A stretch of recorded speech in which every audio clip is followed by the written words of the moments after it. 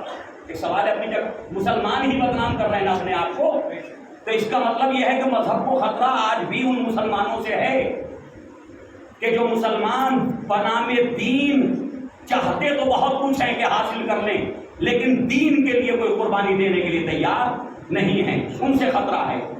جنہیں قرآن کے مزاج میں اپنے آپ کو جو نہ ڈھال سکے ان سے خطرہ ہے، شریعت کے مزاج میں جو نہ ڈھل سکے ان سے خطرہ ہے، اسلام کی طبیعت کو جو نہ سمجھ سکے ان سے خطرہ ہے۔ تو اسلام کو جو خطرہ ہے وہ اپنے ہی لوگوں سے ہے، اسی لیے سورہ منافقون ابتدائی اسلام میں آ گیا تھا، صحیح ہے کہ جی سب سے زیادہ خطرہ ان سے ہے جو تمہارے درمیان رہ کر کے تمہاری ہی کاٹ کر رہے ہیں، تمہارے ہی خلاف کام کر رہے ہیں، ظاہراً نقاب اسلام کی پڑی ہوئی ہے اور مقصد پیچھے کچھ اور ہے۔ اور بھائی ظاہراً ایسا لگتا ہے کہ اس آدمی سے زیادہ کوئی نیک اور متقی نہیں ہوگا، لیکن یہ کہ اس کے پیچھے جب جڑ میں جائیے تو جو زیارتیں کراتے ہیں، جو فری لے کے جاتے ہیں لوگوں کو، سب کچھ کرتے ہیں، کوئی طوفان آ جاتا ہے، کوئی ہوا چل جاتی ہے، ان کے چہرے سے نقاب الٹتی ہے تو پتہ چلتا ہے کہ وہ اسلام کے خلاف کیا کیا سازشیں کر رہے ہیں اور وہ اسلام ان کے ذریعے بدنام ہونے لگتا ہے۔ صلاۃ پڑھیں محمد والے محمد۔ اسلام میں نبی نے جو تنبیہ کی تھی اس امت کو کہ جس دن تم امر بالمعروف اور نہی عن المنکر کے فریضے کو چھوڑ دو گے، اسی دن تمہارے شریر تمہارے نیکوکار لوگوں پہ مسلط ہو جائیں گے، پھر تم تڑپو گے، دعائیں کرو گے، فریادیں کرو گے، استغاثہ کرو گے، خداوند عالم تمہاری دعا کو قبول نہیں کرے گا۔ کیوں؟ تم نے ایک فریضہ الہی کو چھوڑ دیا جس کی بنیاد پہ تمہارے ہی شریر تمہارے نیکوں پر جو ہے غالب آ گئے۔ فرمانا تو عزیزان گرامی یہی ہوا نا صدر اسلام میں، جس دن سے امت نے امر بالمعروف اور نہی عن المنکر کے فریضے کو چھوڑا، اسی دن سے جو ہے وہ امت مسلمہ میں شریر قسم کے لوگ حکومتوں میں پہنچنے لگے۔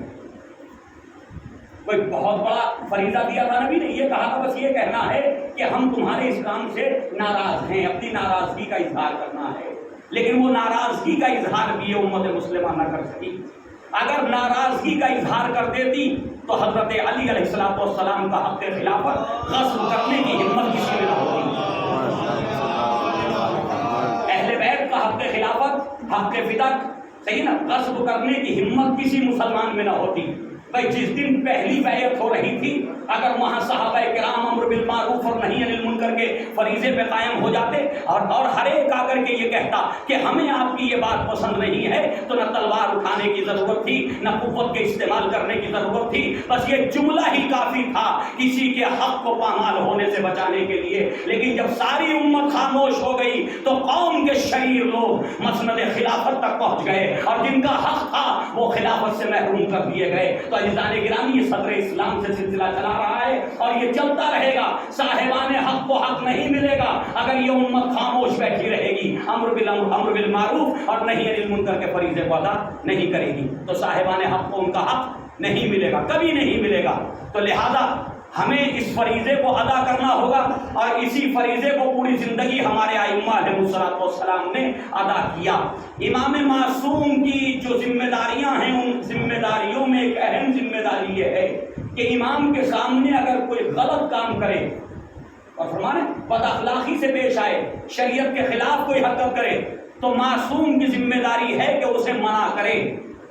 اگر معصوم خاموش ہو جائے تو اس کا مطلب یہ ہے کہ وہ کام کرنے والا اپنی جگہ پہ صحیح ہے۔ اور فرمائیے ذرا، یعنی معصوم اگر خاموش ہو جائے اس کے عمل کو دیکھ کر کے تو اس کا مطلب یہ ہے کہ معصوم کی رضا نے اسے اجازت دے دی کہ یہ کام وہ صحیح کر رہا ہے۔ اسی لیے کہا گیا کہ امام معصوم کی ذمہ داری ہے کہ جب بھی امت میں کوئی غلط کام ہو اس کے خلاف احتجاج کرے۔ لہذا جب امام کی ذمہ داری یہ ہے تو جو یہ اعلان کرتے ہو ممبر پہ بیٹھ کے کہ نحنو ورثۃ الانبیاء نحنو ورثۃ الائمہ، ہم ائمہ کے وارث ہیں، ہم انبیاء کے وارث ہیں، تو ان کی ذمہ داری بھی یہ ہے کہ جب امت میں خرابیاں پیدا ہو رہی ہوں تو وہ خیبر خندق اکھاڑنے میں نہ لگ جائیں بلکہ امت کی کمزوریوں کو دور کرنے کی طرف توجہ دلائیں کہ ہمارے اندر کیا کمزوریاں آ گئی ہیں انہیں ہمیں دور کرنا ہے۔ علماء وہی ہوں گے کہ جو معاشرے کی اصلاح کریں گے اور کربلا کے پیغام کو آگے بڑھائیں گے۔ اب وہ کسی کے مزاج کے خلاف ہو تو ہو، کل بھی جب مزاج کے موافق پڑھ رہا ہو کوئی، اس نے اسے جو ہے کوئی 10 روٹیاں نہیں کھا رہا، وہ بھی 2 ہی روٹی کھا رہا ہے، جو مزاج کے خلاف بول رہا وہ بھی 2 ہی روٹی کھا رہا ہے، اور جس نے بلڈنگ بنا لی وہ یہاں چھوڑ کے چلا جائے گا، وہ بھی قبر میں لے کے نہیں جائے گا، جس پہ مکان نہیں ہے وہ بھی تنہا قبر میں جائے گا۔ لہذا میں نے تو قسم کھا لی ہے کہ میں مزاج کے خلاف ہی پڑھوں گا، جس کو برا لگتا ہو اسے لگے، میں اللہ کی مرضی کے مطابق پڑھوں گا۔ جس کا مزاج اللہ کی طبیعت اللہ کے مزاج سے نہ ملتا ہو تو وہ اپنے بارے میں غور کرے کہ آیا وہ صحیح ہے یا غلط کھڑا ہوا ہے۔ اگر غلط ہے تو اپنے آپ کو سدھارنے کی کوشش کرے، اور اگر صحیح ہے تو تنہائی میں بیٹھ کے ہم سے گفتگو کرے۔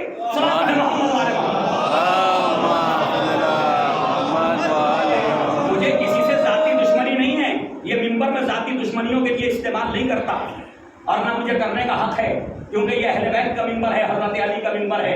حضرت علی نے تو ان کے خلاف استعمال نہیں کیا جنہوں نے فقہ غصب کر لیا، ان کے خلاف استعمال نہیں کیا جنہوں نے خلافت کو غصب کر لیا۔ ایک خطبہ ہے صرف نہج البلاغہ کے اندر جہاں میرے مولا نے فرما دیا خطبہ شمشدیہ، اس کے علاوہ کوئی اور خطبہ نہیں کہ جہاں یہ کہا ہو کہ پہلے نے خلافت کی قمیص کو جو ہے وہ زبردستی پہن لیا اور دوسرا آیا تو اس نے جو ہے اسی کی اتباع کرتے ہوئے اس سلسلے کو آگے بڑھا دیا۔ اور میں یہ خطبہ، اور وہ بھی عبداللہ ابن عباس کے سامنے بیٹھ کر کے بیان دیا، ممبر سے نہیں دیا۔ اور جب عبداللہ ابن عباس نے کہا فرزند اے علی امیر المومنین اور کچھ بیان فرمائیے، تو میرے مولا نے کہا کہ یہ شقا تھا، یہ تو بس ایک جذبات میں، اور فرمائیے نکل گئی جو بات بس نکل گیا، اس سے آگے میں کوئی کچھ کہنا نہیں چاہتا، سب کچھ اللہ کے یہاں حساب ہونا ہے۔ تو عزیزان گرامی، جو صاحب ممبر تھا اس نے اپنے مخالفین کے خلاف کبھی ممبر کا استعمال نہیں کیا، اور کبھی ممبر کا استعمال نہیں کیا، ہمیشہ امت کی اصلاح کے لیے ممبر کا استعمال ہوا۔ عزیزان گرامی، نہج البلاغہ 600 صفحات کی کتاب ہے، مولا کائنات کے خطبات ہیں، مولا کائنات کے مکتوبات ہیں، مولا کائنات کے چھوٹے چھوٹے جملے ہیں جو جس میں حکمتیں ہیں، جسے ہم یعنی جو ہے قصار، کلمات قصار کے نام سے یاد کرتے ہیں۔ تو عزیزان گرامی، یہ پوری نہج البلاغہ کے اندر جتنی گفتگو اصلاح معاشرہ پہ ہے، نہ اہل بیت کے فضائل پہ ہے، نہ جو دشمنوں کے نقائص پہ ہے، اور اصلاح معاشرہ پہ ہے۔ کیوں؟ اہل بیت کے فضائل بھی جبھی سمجھ میں آئیں گے جب اس کے بعد اسلام آ جائے گا، دشمنوں کے نقائص بھی جبھی سمجھ میں آئیں گے کہ جب یہ صحیح مسلمان ہو جائے گا۔ صلاۃ علی محمد وعلی محمد۔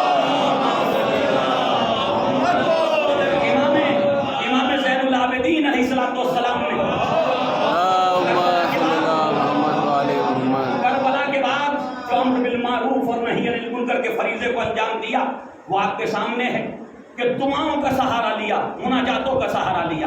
جب ظالموں نے بولنے کی اجازت نہ دی، جب ظالموں نے تقریریں کرنے کی اجازت نہ دی، جب خطبے دینے کی اجازت نہ دی، جب مجلس برپا کرنے کی اجازت نہ دی، اور جب وہ نہ ہوا تو میرے مولا نے اسی کو، وہی جو تقریر میں کہنا تھا، وہی جو خطبے میں کہنا تھا، اسی کا اسلوب بدل دیا، اسی کا طریقہ بدل دیا۔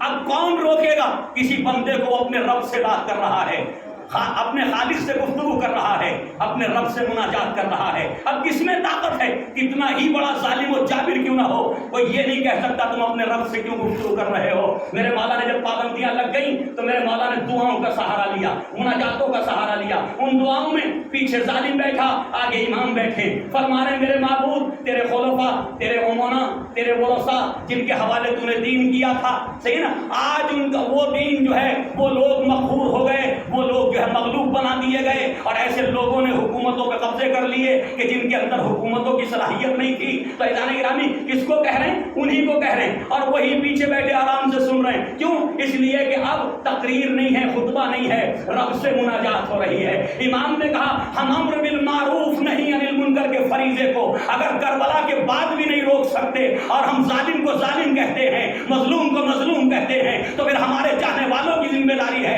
یہ نہ دیکھیں کون صاحب طاقت ہے کون صاحب قوت ہے، یہ دیکھیں کہ وہ اپنے اللہ کی مرضی کے لیے ہماری رضا کے لیے گفتگو کر رہے ہیں یا نہیں کر رہے ہیں۔ صلوات پڑھیں محمد والے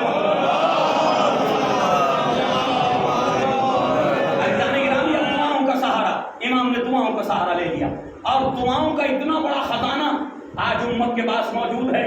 آپ دیکھیے دعائیں صحیفہ سجادیہ جسے صحیفہ کاملہ بھی کہتے ہیں، زبور آل محمد کہتے ہیں، انجیل کہتے ہیں اسی کو، صحیح ہے نا، کئی نام ہے لقب ہے اس مجموعے کے، اس کے اندر ایسی ایسی دعائیں، ایسا فلسفہ دعاؤں کا کہ انسان کا ذہن نہیں پہنچ سکتا۔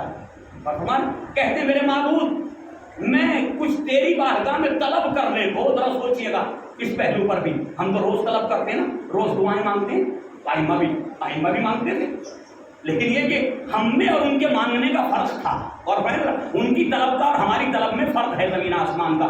فرماتے میرے معبود میں کسی چیز کے طلب کرنے کو بھی تیری مرضی کے خلاف سمجھتا ہوں، اور فرمائیے فلسفہ دیکھیے گا ذرا، یہ معصوم ہی کہہ سکتا تھا جملہ، میں کسی چیز کو طلب کرنے کو تیری مرضی کے خلاف سمجھتا ہوں، کیوں؟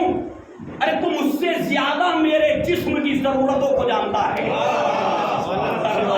میں طلب کیا کروں، اس چیز کو طلب کروں تیری بارگاہ میں، طلب تو وہاں کیا جائے کہ جو نہ جانتا ہو میری ضرورت کیا ہے، جو مجھ سے زیادہ میری جسمانی اور میری اقتصادی اور میری زندگی کی ضروریات کو جاننے والا ہو، میں اسے طلب کروں تو کیا کروں؟ اور فرمایا ہاں تو پھر دعا کیوں مانگتا ہوں میرے معبود؟ دعا اس لیے مانگتا ہوں کہ تو نے حکم دیا ہے اپنے بندوں کو کہ مجھ سے مانگو، میں بندہ ہونے کے لیے، ثابت کرنے کے لیے تیرا بندہ ہوں، اس لیے مانگتا ہوں۔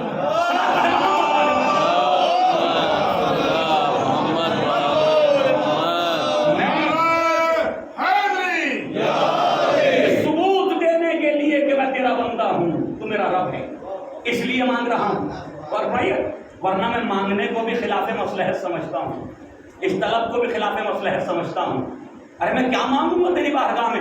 تو تو جانتا ہے خون کی روانی کی رفتار کیا ہونی چاہیے، تجھے معلوم ہے دل کی دھڑکنوں کی رفتار کیا ہونی چاہیے، تجھے معلوم ہے میری ان رگوں کے اندر خون کیسا ہو کہ جس سے میں زندہ رہ سکوں، یہ مجھے کیا پتا۔ اس کے علاوہ ایک اور جملہ فرمایا، ذرا سنیے گا، یہ فلسفے بیان کیے امام معصوم نے۔ ایک جملے میں فرماتے ہیں میرے معبود تیری نعمتوں کا شکریہ ادا کیسے کروں، تیری نعمتوں کا شکریہ ادا کیسے کروں؟ کیوں؟ اس لیے کہ ایک نعمت کا شکریہ ادا کرنے کے لیے تیری دو نعمتوں کا استعمال کرتا ہوں، ایک نعمت کا شکریہ ادا کرنے کے لیے تیری دو نعمتوں کا استعمال کرتا ہوں، تو جب اس ایک کا کروں تو ان دو کا کب کروں؟ ایک کا شکریہ ادا کرنے کے لیے دو نعمتیں استعمال کی، تو اس کا مطلب یہ اب ایک کا تو شکریہ ادا ہو گیا، دو تو رہ گئی، پھر ایک کا ان میں سے کروں تو دو کا کروں، تو ایک نعمت بڑھتی چلی جا رہی ہے، تو اس کا شکریہ کب ادا کروں؟ اور میں یہ معصوم کے علاوہ اس فلسفے کو کوئی پیش نہیں کر سکتا تھا، معصوم کے علاوہ کوئی پیش نہیں کر سکتا تھا۔ تو امام نے فرمایا کب شکریہ ادا کروں؟ تو شکریہ تیرا نعمتوں کا شکریہ ادا نہیں ہو سکتا۔ اب ہو سکتا نوجوان سوچیں گے کہ کیسے ممکن ہے ایک کے لیے دو نعمتیں، تو امام فرماتے ہیں ایک نعمت کا شکریہ ادا کرنے سے پہلے ایک سانس کو لیتا ہوں، شرح خود فرمائی امام نے، ایک مرتبہ سانس لیتا ہوں تاکہ زندہ رہ سکوں نعمت کا شکریہ ادا کرنے کے لیے۔ یہ سانس لینا بھی تیری نعمت، آکسیجن تیری نعمت ہے، اور ایک سانس باہر نکالتا ہوں یہ بھی تیری نعمت ہے، تو دو نعمتوں کا استعمال کر کے ایک کا شکریہ ادا کر۔ میرے معبود تیری نعمتوں کا یہ بندہ کیسے شکریہ ادا کر سکتا ہے؟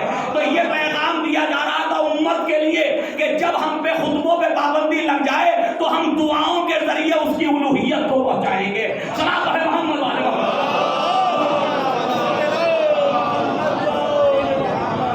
ہم دعاؤں کے ذریعے اس کی الوہیت کو پہنچائیں گے، اس کے پیغام کو پہنچائیں گے، تو دعاؤں کے ذریعے، مناجاتوں کے ذریعے۔ لیکن عزیزان گرامی اس قوم کا ایک المیہ رہا، اس فرقے کا ایک المیہ رہا، یوں تو سارے ہی فرقوں کا رہا، لیکن سارے فرقوں کے المیہ میں مجھے شکایت نہیں ہے، کیوں؟ ان کے یہاں کوئی معصوم آئیڈیل نہیں تھا۔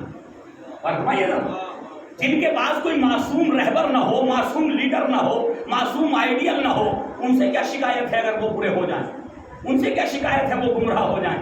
بات تو وہاں ہے کہ جہاں ہر دور میں کوئی نہ کوئی معصوم ہادی موجود ہو، معصوم ہادی موجود ہو، اور اس کے بعد قوم میں جو ہے وہ تفرقے ہو جائیں، قوم میں جماعتیں بن جائیں، فرقہ فرقوں میں بٹنے لگے ہیں، تو وہاں تعجب کی بات ہے۔ عزیزوں، یہ شیعہ فرقہ جو ہمارا ہے، اس میں ہر زمانے میں امام زین العابدین علیہ السلام سے لے کر اور یہ چیزیں نہیں پڑھی جاتی ہیں، لوگ حقائق سے منہ چرانے کی کوشش کرتے ہیں۔ بھیا حقیقتیں جب تک نہیں آئیں گی قوم کے سامنے تو عبرتیں بھی نہیں آئیں گی۔ عبرت جب ہی ملے گی جب حقائق سامنے آئیں گے کہ ہم ماضی میں کیا تھے اور اب اس وقت کیا ہیں اور آگے ہمیں کیا ہونا ہے۔ تو عزیزان گرامی ذرا غور سے سنیے گا یہ بات، امام زین العابدین علیہ السلام کے زمانے سے میں ان شیعوں کو نہیں کہہ رہا کہ جو واقعاً اسلام کو سمجھ چکے تھے، جو عقیدہ عصمت میں کامل ہو چکے تھے، میں ان شیعوں کی گفتگو کر رہا ہوں کہ جو ہر زمانے میں 5%، 2%، 4% ایسے شریر عناصر ملتے ہیں کہ جو حق بات بولنے پہ بھی ناراض ہوتے ہیں اور پھر حق کہنے پہ بھی جو ہے انہیں پریشانیاں پیدا ہوتی ہیں۔ تو عزیزان کرام، ایسے شریر عناصر جو ہیں وہ ہر زمانے میں اس فرقے کے اندر رہے ہیں اور انہوں نے ہمیشہ جو ہے تفرقہ کرتے کرتے فرقے میں فرقہ بنایا۔ کربلا کے بعد امام زین العابدین علیہ السلام سے سلسلہ شروع ہوتا شیعوں کے اندر فرقے بننے کا۔ امام سے پہلے کوئی فرقے کا کوئی وجود نہیں، لیکن شیعوں میں جو فرقے بننا شروع ہوئے وہ کربلا کے بعد امام زین العابدین۔ سب سے پہلا فرقہ کیسانیہ کے نام سے سامنے آیا، جو جناب محمد حنفیہ کی امامت کا قائل ہو گیا۔ اور ہمارے جو جناب محمد حنفیہ کی، اچھا وہ کون تھے؟ سوال تو ہے اپنی جگہ، وہی تو تھے جو امام حسین اور حضرت علی کو امام مان رہے تھے، وہی تو تھے جو امام حسن کی امامت کا عقیدہ رکھتے تھے۔ لیکن یہ کہ وہاں گمراہی، اس کا مطلب یہ گمراہیاں اس کے کچھ اسباب ہوتے ہیں، کوئی تو ہوگا سرغنا ان کا بھی، پتہ نہیں بات پہنچ رہی ہے نہیں بھائی، کوئی تو ان کا قائد ہوگا جو انہیں یہ سمجھا رہا ہوگا کہ امام زین العابدین کو چھوڑ دو اور محمد حنفیہ کو امام مانو۔ بس ایسی قیادتوں سے تو پریشانی ہے امت کو جو قوم میں تفرقے پیدا کراتی۔ محمد والے محمد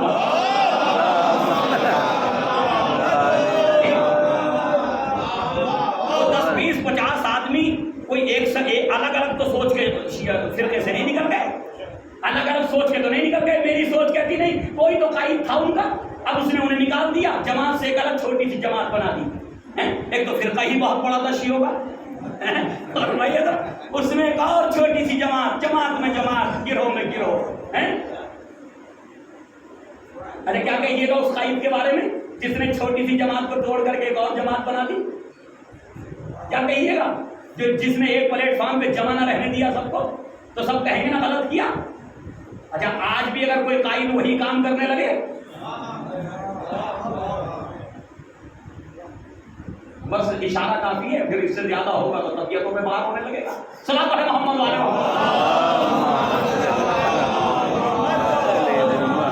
بھائی، اگر آج بھی وہی کام ہونے لگے تو کیا ہوگا؟ وہ برا تھا، ہم کر رہے ہیں، جماعت الگ سے جماعت بنا رہے ہیں تو صحیح ہے، وہ برے تھے ہم صحیح ہیں۔ تو یہ کیا فلسفہ؟ اسلام کا حکم تو دونوں کے لیے ایک ہے، چاہے 1400 سال پہلے کوئی شراب پیے یا 1400 سال کے بعد پیے، کوئی 1400 سال پہلے زنا کرے یا 1400 سال کے بعد زنا کرے، حکم تو نہیں بدلتا اسلام کا ہے۔ اور حکم میں یہ بھی نہیں ہے کہ وہ شراب پینے والا سنی ہو یا شیعہ ہو، حکم میں یہ بھی نہیں ہے کہ شراب پہ زنا کرنے والا سنی ہو یا شیعہ ہو۔ اگر وہ کلمہ لا الہ الا اللہ کو زبان پہ جاری کرتا تو چاہے کسی بھی مذہب سے ہو، ہاں اہل سنت میں تو تعویل ہو سکتی ہے، اہل تشیع میں تو تعویل بھی نہیں ہو سکتی، وہاں تو اس لیے معاف ہو سکتا، خلیفہ وقت حاکم وقت کہہ سکتا میرے رشتہ دار ہیں، جیسے مغیرہ کو خلافت توقن نے معاف کر دیا تھا اور پیغام پہنچا دیا میں، مغیرہ ابن شعبہ نے زنا کیا تھا، خلیفہ توقن نے معاف کر دیا تھا۔ ہماری حکومت کا ایک رکن ہے، ہماری حکومت کا ایک رکن ہے، لیکن یہ علی کا مذہب نہیں ہے، علی کے مذہب میں رشتہ داری نہیں ہے، علی کے مذہب میں رشتہ صرف اللہ کے ساتھ ہے۔ محمد والے محمد اہل بیت علیہم السلام کے مذہب میں رشتہ داری ائمہ کے ساتھ نہیں ہے، رشتہ داری اللہ کے ساتھ ہے، رشتہ نسبت اللہ کے ساتھ ہے۔ اگر اللہ کے ساتھ صحیح ہو تو اچھی بات ہے، اور دی سزا یا نہیں دی، وہاں گواہی دینا چاہتا تھا. خلیفہ دوم نے یہ جملے کہہ دیے. اس کے جیسے ہی وہ آیا سامنے مجلس میں, صحابہ کرام موجود تھے, کہا کہ یہ جو شخص آ رہا ہے یہ کسی مومن کو رسوا نہیں ہونے دے گا. تو کیا حاکم وقت کے اس جملے سے اس کی سمجھ میں نہیں آیا کہ حاکم وقت کیا چاہتا ہے؟ یعنی مغیرہ کو بچانے کے لیے اسلام کو پامال کر دیا, قرآن کو پامال کر دیا.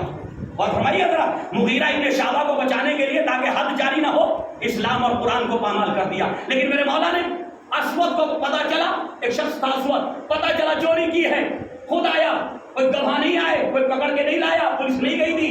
کہا کہ اسود تم نے کیوں چوری کی؟ کہا مولا مجھے پاک کر دیجئے, مجھ سے چوری ہو گئی. کہا پریشان تھے, بچے بھوکے تھے. کہا کچھ بھی نہیں. کسی کا قرضہ تھا؟ کہا نہیں.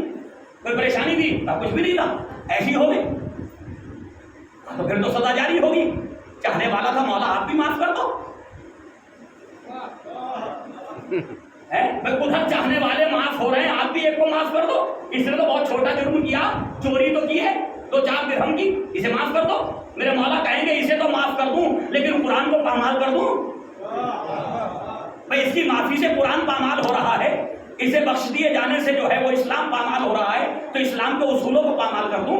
تو عزیزان گرامی سزا دے دی, سزا دے دی, انگلیاں کاٹ دی. چھوڑ کر کیا ہے, انگلیاں کٹیں گی, انگلیاں کاٹ دی, انگلیاں کاٹ دی. اب یہ شخص جو ہے وہ باہر نکلا اور نکلنے کے بعد اب حضرت علی کا قصیدہ پڑھنے لگا. فرمائیے نا, انگلیاں کٹی ہوئی, پٹی ہو گئی بیت المال سے, چونکہ ذمہ داری بیت المال کی تھی پٹی کرنا, ذمہ داری تھی حضرت علی, پٹی کرا دی, انگلیاں کٹ گئی. اب یہ کٹی ہوئی انگلیوں سے خون ٹپک رہا پٹی کے باوجود, اور یہ اب اعلان کر رہا کہ ایسا امام ہے جو لوگوں کو جہنم کی آگ سے آزاد کر کے جنت کی طرف لے جاتا ہے, جہنم کی آگ سے آزاد کر کے جنت کی طرف لے جاتا ہے. ایسا امام کس کو ملے گا؟ ایک مرتبہ کوفے کے بازار میں کسی نے آ کے خبر دی کہ اسود جو ہے وہ آپ کا قصیدہ پڑھ رہے ہیں, انگلیاں کٹی ہوئی ہیں. ایک مرتبہ میرے مولا نے امام حسن سے کہا جاؤ اپنے چچا کو بلا کے لاؤ, جاؤ اپنے چچا کو بلا کر کے لاؤ. اسود کو امام حسن مصطفیٰ کہا کہ بابا نے بلایا, لے کر کے آئے. ایک مرتبہ کہا کہ سنا تم میری مدح کر رہے ہو؟ کہا مولا آپ نہیں مدح کے لایا, میں تو جہنم میں جاتا اس گناہ کی وجہ سے. آپ نے آخرت کی سزا جو سخت ہوتی اسے اتنا آسان کر دیا, یہ انگلیوں کا کٹنا کیا ہے؟ ایک مرتبہ میرے مولا نے کہا کہ لاؤ اپنا ہاتھ مجھے دو, اور ایک مرتبہ اپنی ردا کا دامن جو ہے انگلیوں پہ ڈالا. اب جو ڈالا تو انگلیاں صحیح و سالم نکل رہی.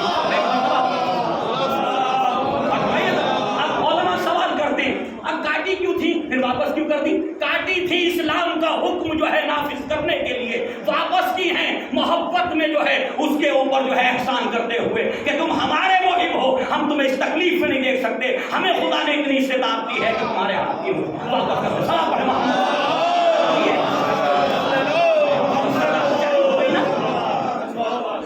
سزا تو جاری ہو گئی نا, سزا میں تو کبھی نہیں کی. یہ ہے اسلام. ایک بار سب مل کے صلوات پڑھے محمد. عزیزان گرامی, عزیزان گرامی, بذرا نعرے کم لگا لیجیے تاکہ میرے وقت مجھے مل جائے. صلوات پڑھے محمد والے محمد. عزیزان گرامی ذرا غور کیجیے, امام کے زمانے میں یہ فرقہ کیسانیہ پیدا ہو گیا. امام زین العابدین علیہ السلام کے زمانے میں, امام محمد باقر علیہ السلام کے زمانے میں زیدیہ نکل آئے. ذرا غور سے سنیے, اس رکھنے میں امام محمد باقر علیہ السلام کے زمانے میں زیدی فرقہ پیدا ہو گیا. شیعہ ہی میں سے نکلا نا, یا کہیں اور سے آیا؟ جو آج بھی مصر میں موجود ہے زیدی, جناب زید شہید, ان کو امام ماننے لگے, امام محمد باقر کو امام نہیں مانا. امام جعفر صادق علیہ السلام کے زمانے میں عبداللہ افطحی, ان کا ایک فرقہ شیعہ ہی سے بنا. پھر امام جعفر صادق علیہ السلام ہی کے فوراً بعد اسماعیلی فرقہ سامنے آ گیا. اسماعیلی فرقہ جو آج بھی شیش امامی کہلاتے ہیں, چھٹے امام تک ہمارے ساتھ ہیں, 7ویں امام سے الگ ہو گئے, اسماعیلی فرقہ بن گیا. جناب اسماعیل کو امام مانا, امام موسی کاظم کو امام نہیں مانا. تو یہ سلسلے چلتے رہے نا. تو اس کا مطلب یہ ہے کہ جو شیعہ جو ہیں وہ عقلوں میں مکمل نہیں ہو پاتے ہیں نا, وہ ہر جگہ فرقے بناتے ہیں معصوموں کی موجودگی میں. اور کیجیے گا ذرا, معصوم قائد کے ہوتے ہوئے جب عقل مکمل نہ ہو سکے, یا یوں کہوں شیطانیت کسی پہ سوار ہو جائے, تو وہ قوم کو توڑ کے ایک نئی جماعت بناتا ہے. اب جو بھی اس قوم میں جماعتیں پیدا کر رہا ہے,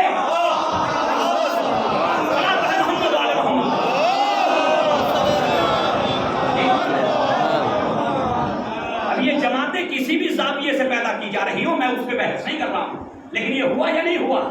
ہوا نا۔ اب جس وقت جو ہے جناب محمد حنفیہ نے دیکھا کہ یہ مجھے امام ماننے لگے، خود محمد حنفیہ تو صحیح تھے نا، خود زید شہید تو صحیح تھے نا، زید نے کبھی امامت کا دعویٰ نہیں کیا، خود اسماعیل تو صحیح تھے نا، جناب اسماعیل نے کبھی امامت کا دعویٰ نہیں کیا، یہ تو دوسرے لوگ تھے جو کہہ رہے تھے نا یہ امام ہے، فرمایا انہوں نے کبھی امامت کا دعویٰ نہیں کیا۔ اور ہو سکتا آج کا بھی کوئی قائد ایسا ہی ہو جو دوسرے ہی امام بتا رہے ہو، بیچارہ نہ چاہتا ہو بننا۔ صلاۃ ہے محمد والے محمد کا۔ ایک بار اور بات کرنے مل کر عزیزان گرامی، اب جو ہے وہ امام نے محمد حنفیہ نے ایک بہترین طریقہ نکالا۔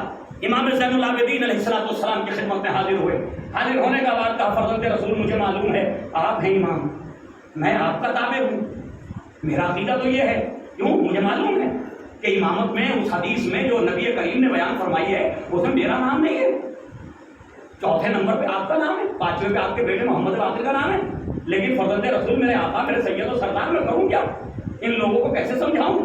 امام نے کہا تم ایک کام کرو محمد حنفیہ، ان سے کہو کہ اگر تم مجھے امام مانتے ہو، ہاں ظاہری جھگڑا دکھاؤ ان کے سامنے، مجھ سے ظاہری نزاع دکھاؤ، ظاہری نزاع دکھائی، اختلاف دکھایا کہ ہاں میں امام ہوں، دعویٰ کیا ہاں میں امام ہوں، سمجھ اپنے چاہنے والوں سے کہا تم صحیح کہتے ہو، آخر میں یہ طے پایا کہ جس کی امامت کی گواہی حجر اسود دے دے، اور کوئی راستہ نہیں تھا ان کو راہ راست پہ لانے کا، اور کوئی راستہ نہیں تھا ان کو راہ راست پہ لانے کا، لہذا ایک ظاہری اختلاف دکھا کر کے محمد حنفیہ نے امام کے طریقے پہ عمل کیا، کہا کہ فرزند رسول میں حاضر ہوں، جیسے آپ کہیں میں تو آپ کے حکم کا تابع ہوں، کہیں لے آؤ حجر اسود تک۔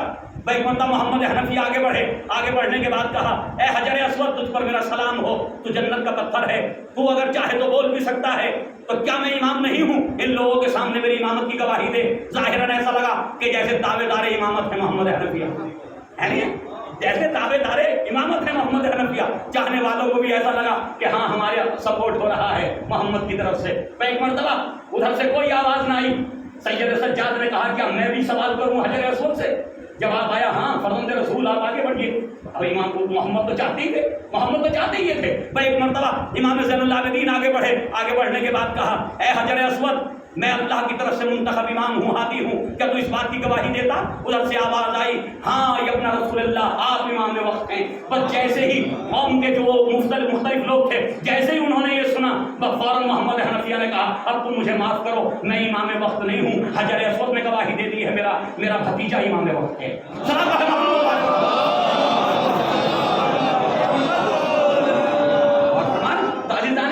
قوم میں یہ سطحیت جو ہے، قوم کے اندر یہ جذباتیت جو ہے، اسے تھوڑا سا کنٹرول کرنے کی ضرورت ہے۔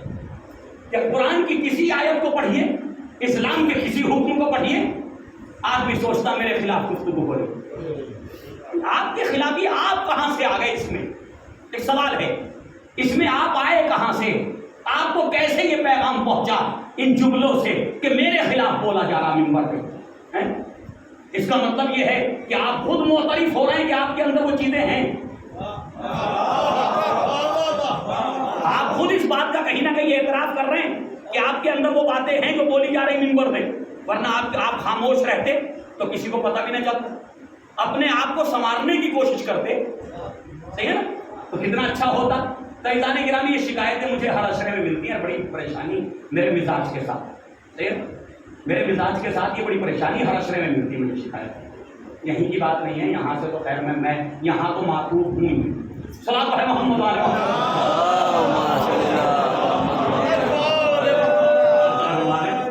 تو عزیزان گرامی غور کیجیے گا۔ اب امام زین العابدین علیہ السلام نے جو طریقہ اپنایا وہ قوم کو ایک کرنے کا، اپنے چاہنے والوں کو ایک کرنے کا یہ راستہ اپنایا کہ حجر اسود کی خدمت میں گئے، اور وہاں سے جو اعلان ہوا اس کو قوم نے تسلیم کر دیا۔ لیکن آگے چل کر کے باقی ائمہ کے زمانے میں، کیونکہ زید شہید کے مرنے کے بعد فرقہ پیدا ہوا، بڑی مشکل یہ شہادت کے بعد شہید ہو گئے نا، شہادت کے بعد فرقہ پیدا ہوا، تو وہاں نہیں روکا جا سکا، وہاں ان کو نہیں روکا جا سکا۔ اس لیے تقریباً شیعوں میں بھی علامہ طباطبائی صاحب نے 18 فرقے نقل کیے، 18 شیعوں کے 18 ہو چکے ابھی تک، شیعوں کے 18 ہو گئے شیعوں کے.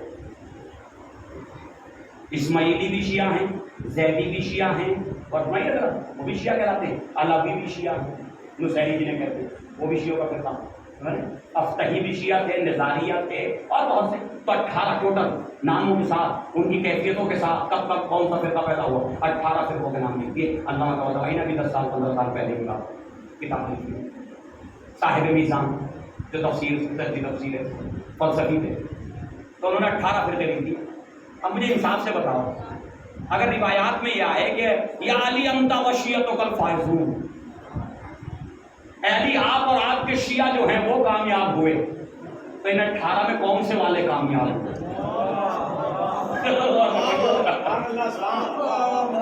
غور کیجیے گا. یا علی انت و شیعتک الفائزون, اے علی آپ اور آپ کے شیعہ کامیاب ہو گئے, تو یہ 18 میں سے کون سے شیعہ کامیاب ہوئے؟ سوال تو یہ ہے نا. اسی لیے نبی کریم نے فرمایا تھا مثل اہل بیتی کا مثل نوح کا سفینۃ نوح, میرے اہل بیت کی مثال کشتی نوح کی ہے, کشتی کی نہیں دی. فرمایا کشتی کی مثال نہیں دی, عام کشتی نہیں, کشتی نوح کی مثال ہے. من رکبہ نجا, جو اس میں سوار ہو گیا اسے نجات مل گئی. ومن تخلف, جس نے مخالفت کی, جس نے مخالفت کی, فقط غرق وہوا, بس وہ غرق ہوا, ہلاک ہو گیا. تو مخالفت کے معنی کیا ہیں؟ بحث یہاں ہے. تخلفہ کے معنی کیا ہے؟ تخلفہ کسے کہتے ہیں؟ کشتی میں بیٹھا تو صحیح, بیٹھا نہ رہا, بیچ میں اتر گیا.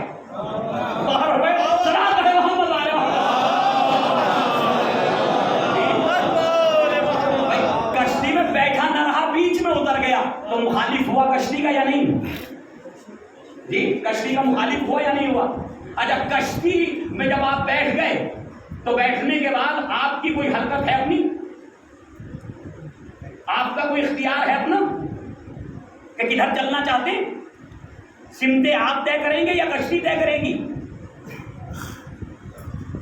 یہ آپ ذرا غور بھائی, سفر سمت آپ طے کریں گے یا کشتی طے کرے گی؟ بیٹھنے والا تو طے نہیں کرے گا, کشتی کا چلانے والا طے کرے گا کہ کشتی کو لے جانا کس سمت میں ہے. اور بھائی ذرا, تو ہم بیٹھے ہوئے ہیں یا کشتی کے ڈرائیور ہیں؟ جی بھائی ہم کشتی کے یعنی ناخدا ہیں, ہم ناخدا ہیں یا ہم جو ہے اس میں سواری کر رہے ہیں؟ تو ہر ایک شیعہ کہے گا ہم تو سوار ہیں, تو پھر آپ کی کوئی حرکت و سکنات آپ کی نہیں ہونی چاہیے. آپ کا کچھ ہے ہی نہیں, آپ تو بیٹھے رہیے بس. جیسے کشتی جہاں کشتی چلے ادھر ہی چلیے, رکے تو رک جائیے. فرمایا رکے تو رک جائیے, کشتی چلے تو چلنے لگیے, بیٹھے رہیے سکون کے ساتھ. آپ کی کوئی حرکت, اپنا آپ کی کوئی سکون نہیں ہے, آپ کو اپنا سب کچھ کشتی کے حوالے کر چکے ہیں. تو عزیزان گرامی, اب جو اترتا گیا راستے میں, کیا وہ کشتی میں بیٹھا ہوا کہا جائے گا؟ نہیں کہا جائے گا نا. کوئی چوتھی منزل میں آ کے اتر گیا, کوئی 5ویں پڑاؤ پہ اتر گیا, کوئی 6ٹھے پڑاؤ پہ اتر گیا, کوئی 7ویں پڑاؤ پہ اتر گیا, تو کشتی تو چل رہی ہے. جب تک کشتی چل رہی, جو اتر جائے سمجھ لو وہ اس حدیث کا مصداق نہیں ہے, اے علی انت و شیعتک الفائزون. جب تک یہ کشتی رکے اور خود وہ نہ کہہ دے کہ اتر جاؤ, سلام ہے محمد والے محمد.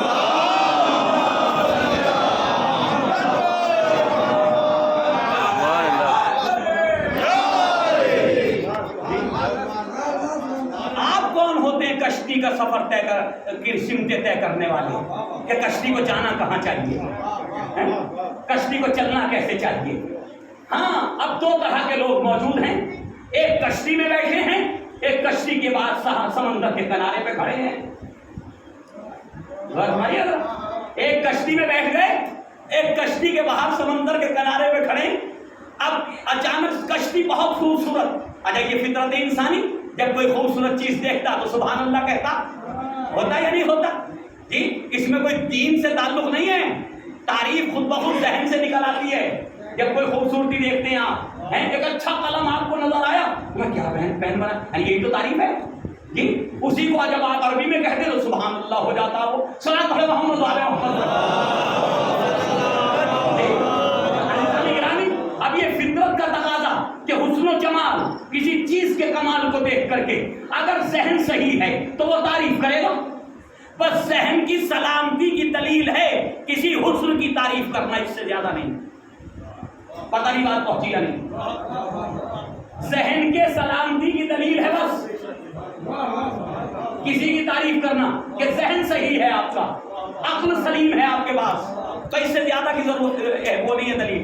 عزیزان گرامی، اب کشتی کو باہر سے کھڑا دیکھ رہا ہے، کشتی جو ہے وہ جا رہی ہے، خوبصورت کشتی ہے، بہت اچھے لہروں کو چیرتی ہوئی چل رہی ہے، بڑی اچھی رفتار ہے۔ وہ وہاں سے قصیدے لکھنے لگا، لاؤ قلم دبا، ایک قصیدہ لکھ دوں کشتی کا، اور اس نے کشتی کا قصیدہ لکھ دیا، لمبا چوڑا 100 شعروں میں،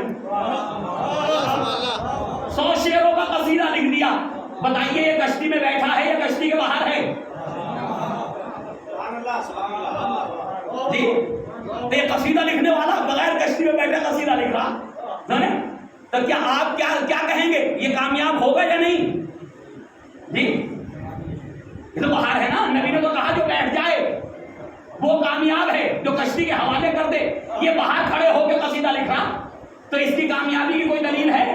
نبی کی حدیث میں کوئی اشارہ ہے؟ نہیں ہے نا، کیونکہ بیٹھا نہیں ہے، کشتی میں نہیں ہے۔ اچھا تھوڑی دیر گزری، طوفان آ گیا، کشتی بھنور میں گر گئی، موجوں سے ٹکرانے لگی، ٹوٹنے لگی۔ اب کیا تھا، یہ باہر کھڑا سمندر کے کنارے پہ کھڑا رونے لگا، ہائے کتنی اچھی کشتی ٹوٹ رہی ہے، کتنی اچھی کشتی خراب ہو رہی ہے۔ اس نے تڑپنا شروع کر دیا، سر سینہ پیٹنا شروع کر دیا ہے۔ تو کیا نبی کی حدیث میں کوئی دلیل ہے کہ یہ کامیاب ہو گیا؟ کیوں؟ یہ باہر کھڑا ہے، کشتی کے اندر آ کر کے رو، کشتی کے اندر آ کر کے گریا کر، کشتی کے اندر آ کے افسوس کر، صحیح ہے نا؟ تو مانے کہ تو کشتی میں بیٹھا ہوا، تو یہ باہر روتا بھی ہے، باہر ہنستا بھی ہے۔ تو اب نبی کہہ رہے ہیں بچے گا وہی کہ جو کشتی کے اندر ہوگا۔ اس کی کشتی کے ساتھ جب یہ خوشی سے چلے تو اس کی خوشی میں کشتی میں بیٹھ کے خوش ہو، کشتی میں بیٹھ کے گریا کر۔ محمد والے محمد۔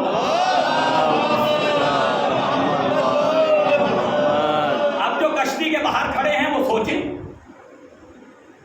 کہ گریا نجات دے گا کشتی کے اندر آنے کے بعد؟ پتہ نہیں بات پہنچی ہے؟ یہ جشن اور محفل نجات دے گی کشتی میں آ کے کرو، کشتی سے نکل کے مت کرو۔ یہ محفلیں یہ نجات دے گی جب کشتی میں آ کے محفل کرو گے، کشتی میں بیٹھ کے کرو، کشتی سے اتر کے محفلیں کرو گا، کس نے بتایا؟ صلاۃ پڑھے محمد والے محمد۔ جی، تو کشتی کے باہر تھوڑی ہے کچھ، کشتی کے اندر ہے سب کچھ۔ عزیزان گرامی، یہ نبی کریم کی حدیث ہے، اس میں فلسفے ہیں، یوں ہی نہیں ہے کہ بخالی حدیث کو حدیث کی طرح پڑھ دیا مجمع خوش ہو گئے، یہ تھوڑی، اسے سمجھایا بھی تو جائے کہ اس سے مراد کیا ہے۔ تو عزیزان گرامی، غور کرنے کی ضرورت ہے۔ امام سجاد علیہ السلام جن کی ہم شہادت کے ایام میں زندگی گزار رہے ہیں، جن کی شہادت کے ایام میں زندگی گزار رہے ہیں، آپ کے اور میرے مولا نے کوئی لمحہ نہیں چھوڑا اسلام کی نشر و اشاعت میں۔ جو بھی راستہ بنا اسلام کی نشر و اشاعت کے لیے، اس راستے پہ عمل کر کے اسلام کو لوگوں تک پہنچایا۔ کل میں نے علامہ زہری کا واقعہ سنایا تھا نا آپ کے سامنے۔ جی، ہم تو اتنے، خدا کی قسم، اگر کوئی ہمارے درمیان علامہ زہری جیسا آدمی آ جائے یا پیدا ہو جائے اور وہ لاکھ مرتبہ معافی مانگ لے، آج کے بعد نہیں کروں گا، تو شیعہ کو معاف نہیں کرے گا، شیعہ کو معاف نہیں کرے گا بھائی، بالکل نہیں معاف کرے گا۔ اس کے عقیدے کا بڑا مسئلہ بن جائے گا اگر اس نے معاف کر دیا، شیعہ معاف نہیں کرے گا۔ ہاں، امام زین العابدین نے اپنے دادا کے خلاف روایتیں بنانے والے کو، اپنے دادا پہ لعن و طعن کرنے والے کو صرف اس لیے معاف کر دیا کہ اگر یہ گمراہی سے راہ ہدایت پہ آ جائے، صحیح ہے، تو میرے دادا چاہتے ہی یہ تھے، میرے دادا تو چاہتے ہی یہ تھے۔ بھائی کافروں نے نبی کو اذیتیں دی تھی یا نہیں دی تھی نا؟ شب ہجرت پہ مجبور، شب ہجرت میں ہجرت کرنے میں مجبور کیا تھا یا نہیں کیا تھا؟ ڈھیلے مارے، پتھر پھینکے، اذیتیں پہنچائی، کوڑے ڈالے، سب کچھ کیا نا۔ لیکن جب فتح مکہ ہو گئی تو نبی نے کیا فرمایا؟ چاہو میں تمہیں ایسے ہی معاف کر دوں جیسے یوسف نے اپنے بھائیوں کو معاف کر دیا۔ تو اگر مذہب کا بانی میں ہوتا یا کوئی شیعہ ہوتا، اس کے ہاتھ میں دے دی جاتی مذہب کی بات تو یہ تو اپنے دشمن کو ہی معاف نہ کرتا، اسلام کے دشمن کو کیا معاف کرتا ہے؟ اس لیے خداوند عالم نے اپنے انبیاء کو ایسا بااخلاق بنایا. میرے حبیب غلطیاں سب سے ہوں گی، معاف کرنے کا جذبہ پیدا کرو. خطائیں سب سے ہوں گی، بخشنے کا جذبہ پیدا کرو، تبھی تو اسلام آگے بڑھے گا. صحیح ہے نا؟ ورنہ وہ بوڑھی عورت کوڑا پھینکتی رہتی، نبی اکڑ جاتے اور ایک مرتبہ ایک تماچا مار دیتے تو نبی جوان تھے، وہ بوڑھی تھی، وہ کیا مقابلہ کرتی؟ نبی کی طاقت کا کوئی مقابلہ تھا؟ لیکن کوڑا پھینکتی رہی، نبی گزرتے رہے. میں تو یا رسول اللہ مکے میں ایک ہی گلی تو نہیں ہے، یہیں سے گزرے آپ روز؟ بھئی آپ اتنا بڑا مکہ، ایک ہی گلی آپ نے چن لی، پتا ہے یہاں بڑھیا رہتی، بڑھیا پھینکتی ہے، اور آپ کو جواب بھی نہیں دیتے. دوسری گلی سے گزر جائیے، تھوڑا لمبا ہی راستہ ہو جائے، کیا پریشانی؟ شاید نہیں. نبی جواب دے نادان، میں تو راستہ بدل دوں گا، تو کیا اس کی ہدایت کے لیے کوئی اور ہادی آئے گا؟ وہ ہادی کیا جو مجمع کے دباؤ میں آ کے اپنا راستہ چینج کر دے. سلام علیہ محمد علیہ.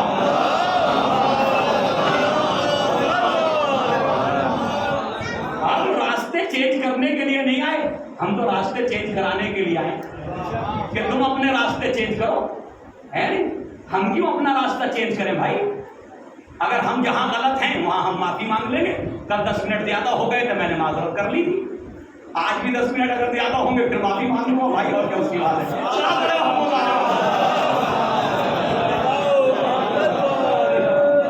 اور یہ اشرا کیونکہ کسی کمیٹی کا نہیں ہے. کمیٹی تو صرف اس لیے ہوتی ہے کہ وہ انتظامات کر سکے. کمیٹی کا اس سے زیادہ رول ہونا بھی نہیں چاہیے. فرمائیے ذرا، اس سے زیادہ اس کا کوئی کردار نہیں ہونا چاہیے. کمیٹی بنتی ہے خدمت کے لیے، حکومت کے لیے نہیں. کمیٹی بنتی ہے خدمت کے لیے، حکومت کے لیے نہیں. جب حکومت کا ذہن میں آ جائے تو سمجھ لو وہیں سے فساد شروع ہو جاتا. خدمت جب تک ذہن میں رہے گی پوری قوم اتحاد کے ساتھ آگے بڑھتی رہے گی.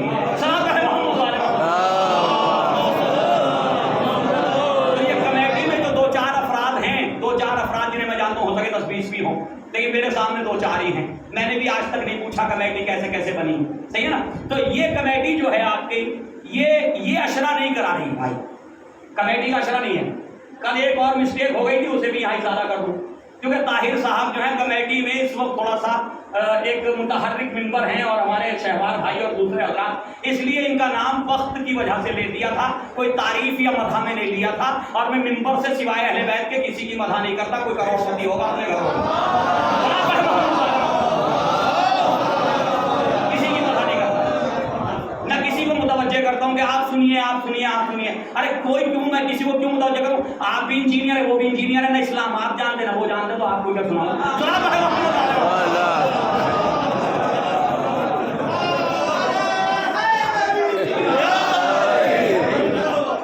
الگ سے توجہ دلانے کی ضرورت.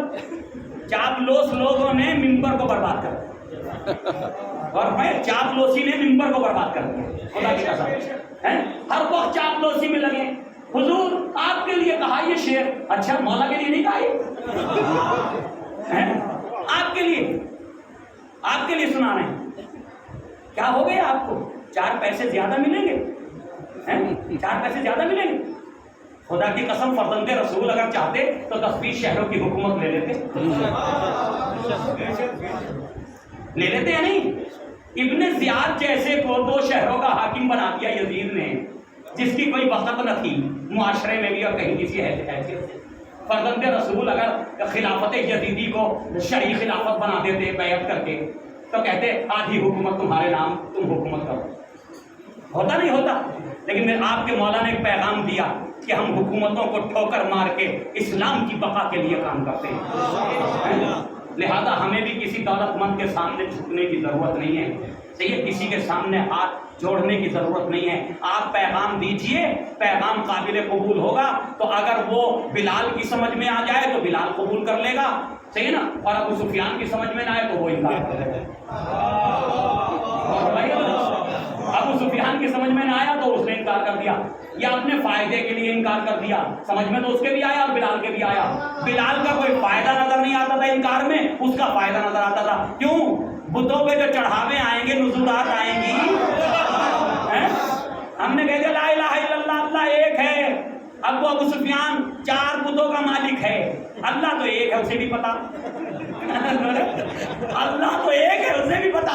لیکن یہ 4 بتوں کی جو 4 درگاہیں بنی ہوئی ہیں اور بھائی ذرا 4 بتوں کے جو رکھے ہوئے، اب اس پہ کوئی آ رہا میرے بیٹا ہو گیا 2 اونٹ نہر کروں گا، تو یہ اونٹوں کا گوشت کہاں جائے گا؟ 1000 کلو گوشت جائے گا کہاں؟ یہ ابو سفیان کے گھر، ابو جہل کے گھر، ابو لہب کے گھر، کوئی آ رہا سونے چاندی کے زیورات چڑھاؤں گا لات کو، اس نے 1 کلو سونا چڑھا دیا، تو کیا بت کو کوئی کام آئے گا وہ سونا؟ کہ جائے گا کس کے گھر؟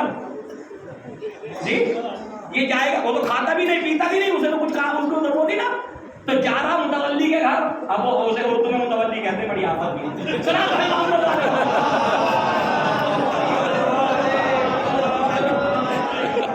بھائی بڑی پریشانی خدا ہے، تو یہ جملے جو ہے نا اردو انگلش بھی آنی چاہیے خطیب کو، سلام پڑے محمد عزیزان کرام۔ اب وہ جا رہا ہے جو ہے جو اسے چلا رہا اس کے گھر، صحیح ہے، تو اگر وہ کہتے ہیں ہاں اللہ ایک ہے، تو یہ 4 بتوں کے نذرانے تو گئے جی، 4 بتوں کے نذرانے تو گئے۔ تو عزیزان گرامی غور کیجئے، اسلام اسے کہتے ہیں، مسلمان اسے کہتے ہیں کہ وہ اسلام کو ہر صورت میں قبول کرے، چاہے اسے نقصان ہو یا فائدہ، چاہے نقصان ہو یا فائدہ، وہ اسلام پہ عمل کرے تو مسلمان ہے، اور اگر جہاں فائدے سے اسلام ٹکرا جائے وہ وہاں فائدے کو لے لے اور اسلام کو چھوڑ دے تو سمجھ لو وہ مسلمان نہیں ہوا۔ صلاۃ پڑھے محمد وعلی محمد، تو سمجھ لو وہ مسلمان ابھی مسلمان نہیں ہوا، وہ اس کے دل میں ابھی ایمان داخل نہیں ہوا، ورنہ وہ فائدے اور نقصان کی فکر نہ کرتا، اسلام کی فکر کرتا۔ بس عزیزان گرامی، تو امام زین العابدین کل انشاءاللہ امام کی شان میں جو قصیدہ فرزدق نے پڑھا ہے وہ میں لے کے آیا تھا، لیکن وہ بات کہیں اور نکل گئی، صحیح ہے، انشاءاللہ کل وہ میں آپ کے سامنے ذکر کروں گا کہ کیا کلام مارکت الارا کلام فرزدق نے بنو امیہ کا نمخار ہو کر کے، یہ ہے کمال کہ درباری کسی کا ہے اور تعریف کسی کی کرتا ہے، یہ ہے فضیلت۔ بس عزیزان گرامی کل وہ قصیدہ پڑھوں گا انشاءاللہ۔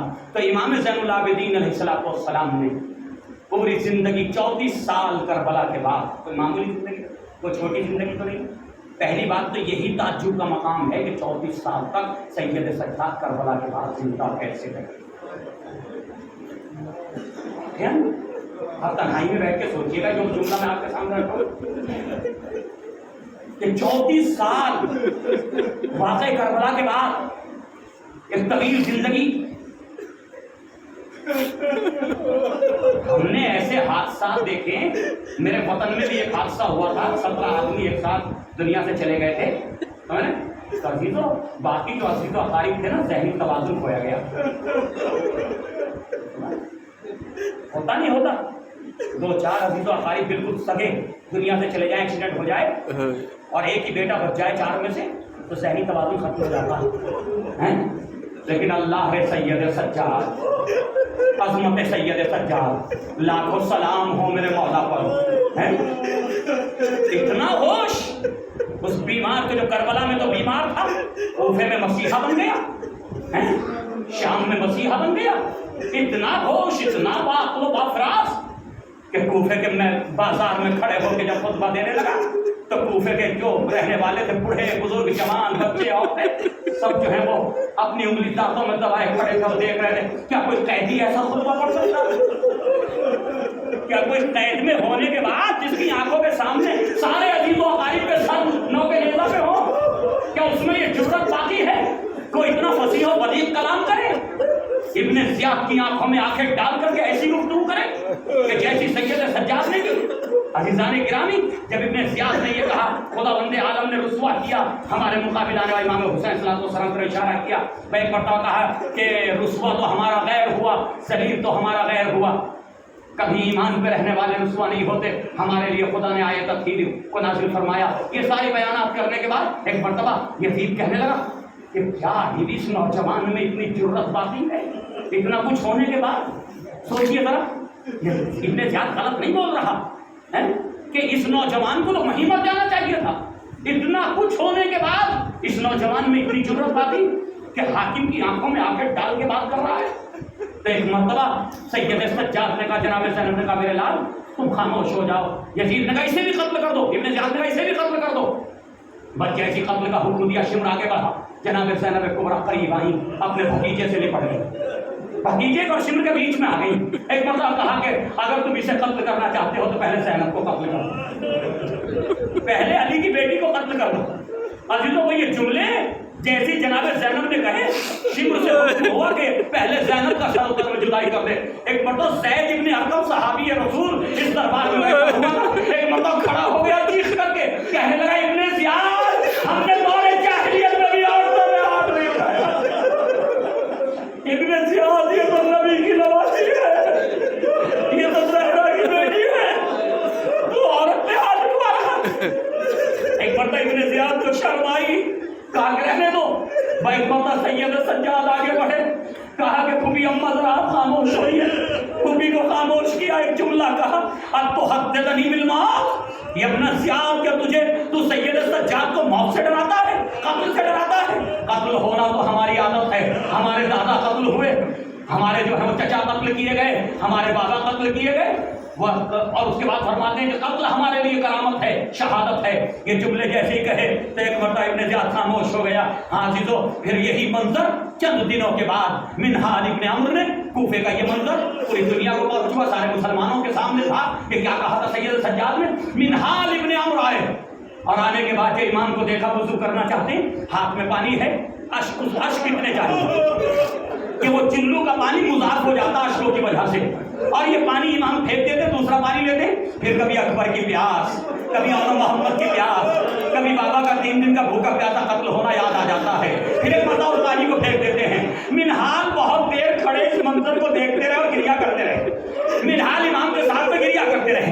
ایک مرتبہ منہال نے ہمت اور حوصلہ کیا، قریب آئے، فرزند رسول، اے میرے سید و سردار، کب تک گریا کیجیے گا؟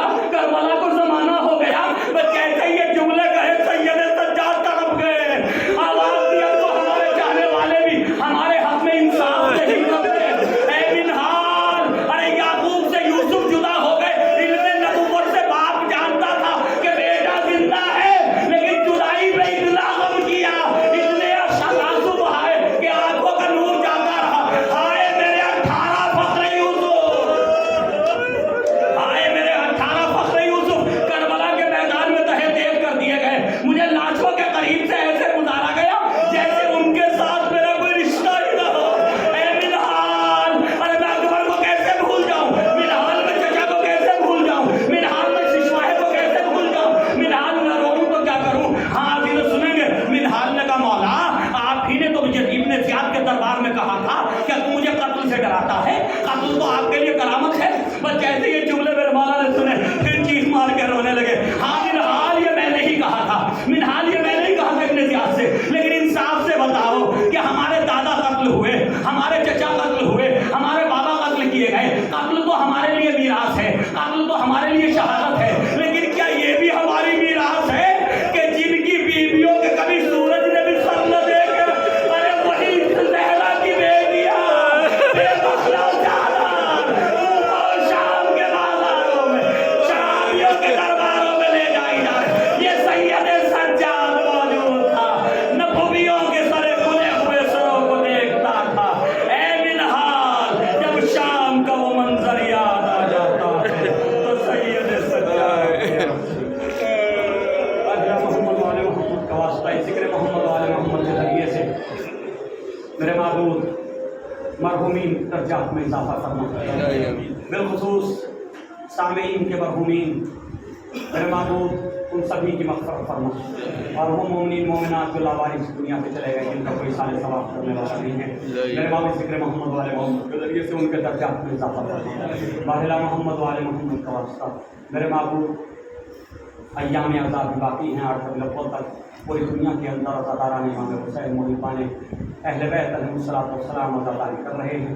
ان عزاداروں کو اور عزاداری کو، جلوسوں کو، امام بہرگاہوں کو، سبھی کی حفاظت فرما، باہلا محمد والے محمد کا واسطہ بالخصوص کربلا پر دشمنان اسلام کی نظر رہے گی، کیونکہ سب سے بڑا مجمع، سب سے زیادہ عزادار کربلا میں جمع ہوئی 40 پہ، میرے معبود 40 کی حفاظت فرما، باہلا محمد والے محمد کا واسطہ جہاں جہاں بھی عزاداری دشمنان اسلام کا نشانہ بنی ہوئی ہے، وہاں پر عزاداری کی حفاظت فرما، اور ہمارے اس ملک میں بھی جو ہے وہ عزاداروں کی اور عزاداری کی حفاظت فرما، باہلا محمد والے محمد کا واسطہ ایران عراق رسول اللہ سبھی کی حفاظت فرما، ہمارے اس ملک کی بھی حفاظت فرما، یہاں پر جو ہے تمام مذاہب کے ماننے والوں کو آپس میں پیار و محبت کے ساتھ زندگی گزارنے کی توفیق عطا فرما، ہماری قیادت کو اور ہماری حکومت کو بھی اپنے سلیم عطا فرما، کہ سبھی مذاہب کے ماننے والوں کو سکون و چین کے ساتھ ان کے حقوق کو ادا کرتے ہوئے آگے لے کر کے بڑھیں، باہلا محمد والے محمد کا واسطہ جو ہمارے درمیان بیمار ہیں انہیں شفا کاملہ عاجلہ عطا فرما، جن حضرات نے دعاؤں کی گزارش کی ہے میرے محبوب ان کی دعاؤں کو قبول فرما،